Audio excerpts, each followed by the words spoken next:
కదా సార్.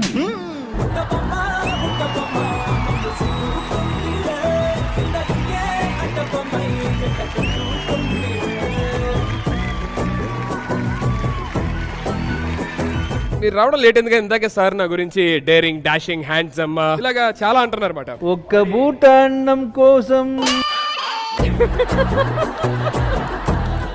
మీరు అంబులెన్సా అండి? ఎందుకు? నా ప్రాణాలు మీ దగ్గర ఉన్నాయి, అర్జెంట్ గా ఎక్కడ తీసుకెళ్ళిపోండి. ట్రాఫిక్ ఉంది, కుదరదు. మీరు సర్కార్ గురించి పెద్ద టెన్షన్ పడాల్సిన అవసరం లేదు. బాగా బ్రెయిన్ ఉన్నోళ్ళు విన్ అవుతారు. అసలు బ్రెయిన్ లేని ఉన్నారు అనుకోండి యాంకర్ అవుతారు. You are not longing for love. You're just what did you do just now? ఇది మేడం గారికి తెలుసా? మేడం ఎవరు sir? Is talking about Rishmi madam. okay. మీరేంటండి ఏదో పక్కనోడు చూసినట్టు